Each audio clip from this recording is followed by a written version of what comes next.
Hi, everyone, and welcome to the special simulcast of the Neil Haley Show and the Love Is Podcast. I'm excited to welcome the host of the Love Is Podcast, Kim Sorrell. Kim, how are you? I know you're excited about our guest. I'm doing great. Thank you, Neil. And yes, I'm so excited to meet the one and only beautiful Emily Rose. Emily, you have done some of my favorite things ever. Really? Yeah. Oh, wow. You're Aces so with sweet. No, for real. And I have to say, one of my favorite things that you did was Matchmaker Christmas. I loved I loved it. I loved it. Of all the Christmas Hallmark movies, I could watch that one over and over and over. You were so good. It was so I'm good. gonna text Brian and David, and then I'll text them and be like, "Guess what?" Number one, it's number one. I Yes, know. and the voice of, or you played Elena in Uncharted, and I I did. looked, Yeah. Right yeah, back I there. looked in. Oh, there we are. I Yeah. looked at like as of 2 years ago, there were 37 million downloads of that game. 37 million. Wow. You're I'm getting popular. embarrassed. Like, oh You're my God. so popular. Yeah, that's amazing. Yeah, it is. And now you got a new show, and that's what we're here to talk about, you and the show. So thank you for coming. Welcome to the show. Thank you. Thank you for having me. I was not anticipating that. That's very sweet. Thank you so much. Yeah, well, all so true. And I got a sneak peek at the new show that comes out in just 2 days, Destination Heaven. Yeah.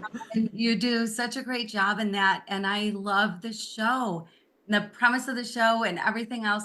And so, want to give a little synopsis of your character and of the show? Yeah, I was really honored. My dear friend Dean Batali, who's an extremely talented writer. He's show run The Good Witch on Hallmark, and he was on that '70s show, and he worked back on the first couple seasons of Firefly. He's so talented, and he just texted me as we do every once in a while. He's like, "Hey, you want to come and do an episode with me?" And I was like, "Yes, I do." Um, I was looking at a couple episodes and we were talking about them, and this one stuck out to me and was really neat. And honestly, I don't necessarily, I mean, Matchmaker Christmas, I got to do a little bit more. All of those guys at Candlelight are always so sweet to me, and I enjoy joking around with them. So there's a little bit of it in that, but I don't usually get to be as like kind of quirky and funny and bantery, and that's how Dean writes a lot. And so I was just excited to get to work on this with him, and excited about the themes. And what was cool for him that he really wanted was, he said, I just really want somebody that I know I can have the faith part of these conversations with as we're acting and giving each other notes.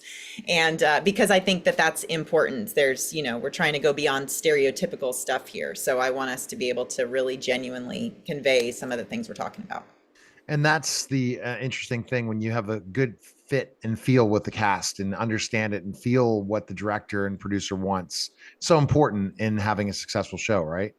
Yeah, 100%. That collaborative, especially when you're, you know, listen, these things, the budgets for them, especially, we're seeing this all across, all of the trades are reporting this, just in our world right now in general. When the budgets on these things get smaller, you really need people cohesively that are going to work well together, that are going to be able to make their day on the practical side, make things look good, do it in as few takes as possible, understand each other. So that shorthand is just a huge blessing in these kind of situations. Yeah, well, and to know people, so important. And I would think it'd be so different when you go into something not knowing anybody and then trying to Yes. feel for everybody. It's got to take some time. But Mhm. God is funny, I have Mhm. to say. I Mhm. like it. That I like that banter that you talked about is Yeah. so fun and Yeah. so relaxed. Thinking, it just makes you feel like God is so approachable, which Yes. is very approachable. But to Mhm. kind of see it in the flesh played out the Mhm. way it's played out. But I know. God is funny. You're funny in the show, Yeah. and God is funny in Well, the show. yeah, Harry does he's got that wonderful blend of weightiness where you respect him, that warmth in his candor and who he is, but yet that he has this lovely, like, there's something always going on, like he's all knowing. And it was a joy to play across from him. That was a total bonus for me. And you can tell that chemistry, right? When you Mm, start doing the reads. That is yeah. in your acting career, I'm sure you can tell one's there. this isn't really going to hit it off well. And there was this chemistry, right? Yeah, yeah. And it's always intimidating walking in on these kind of one-off episode situations for any director when they're guest directing or any guest star when they're coming in. You're like, okay, you've got 7 days to kind of create these relationships. What's so great though about this situation with him playing God is that there is that natural anxiety or oh my gosh, where did I just was praying and here I am, so that's, you can play that a little bit. But yeah,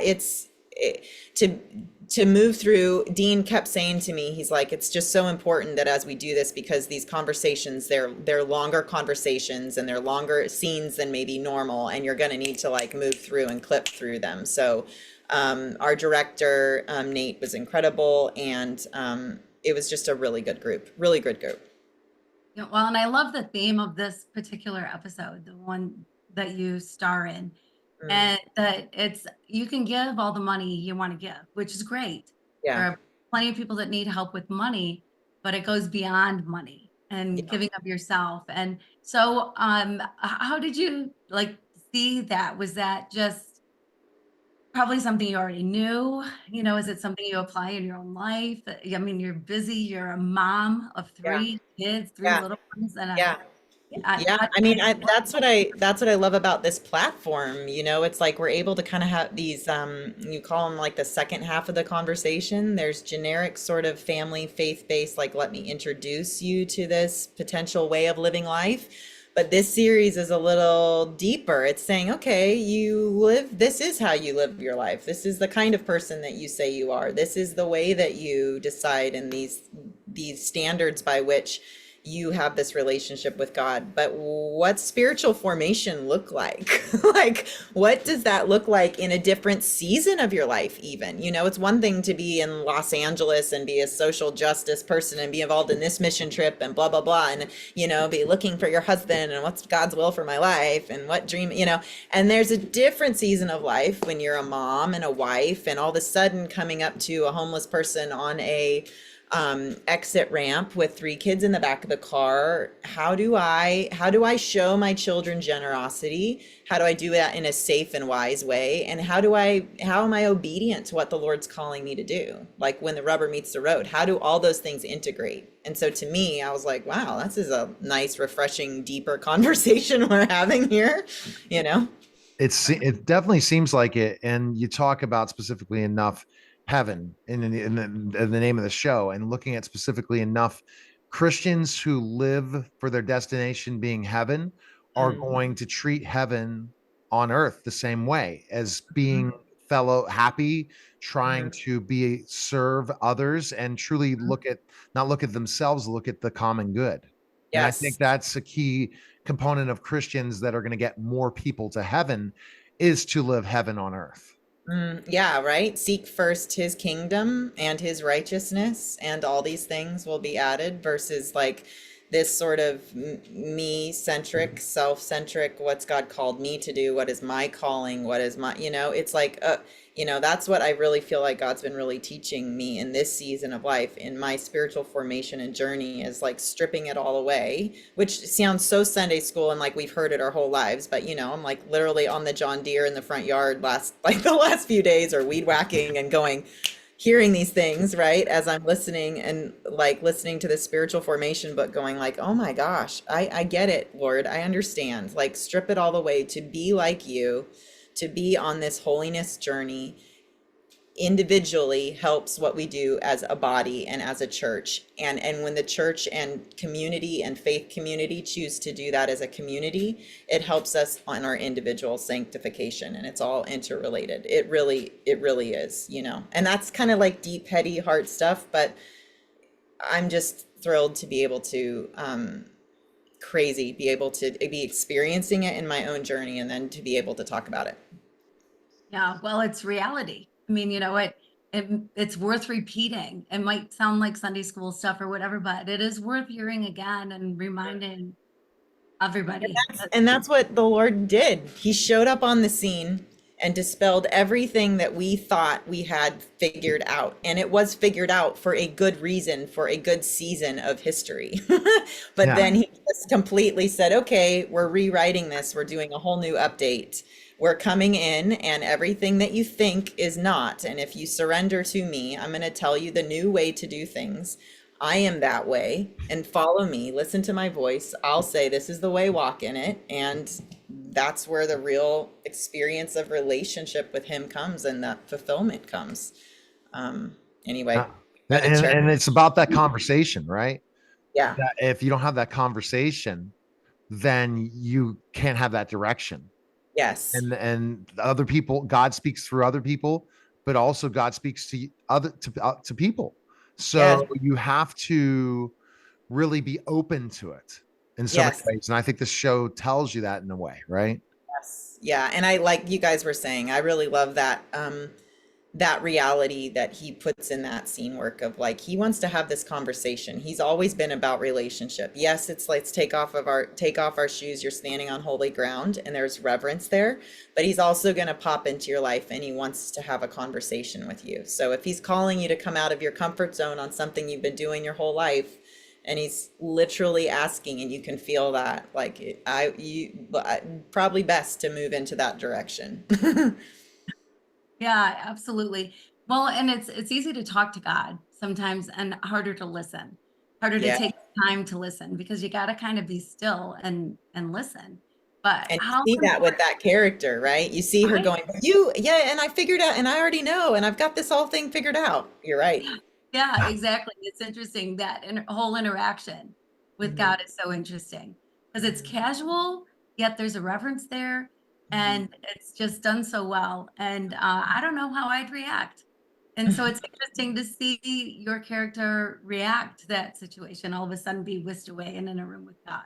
Mhm, Yeah, mhm. no doubt. And I guess, and what are you hoping the viewers get from this? What are your hopes, Emily, for me, especially this episode? Yeah, I mean, honestly, my hopes are kind of just in a broader sense in general for faith and family media. I know what it feels like as a mom and as a parent, and wanting to have these conversations and not just fire hose my kids with information, wanting to ask questions. And I just really hope for this series and for this network that it becomes a place that's like a little campfire spot where it's like we're all listening to this story and we can all have these conversations, just like we're having right now. Asking your kids, oh my goodness, well, what would you do if we did, what should we do, and what can we do? And do you ever feel like God kind of talks to you like that? What would you do if it's just a place to ask questions and to continue that conversation on the way with our children and with each other.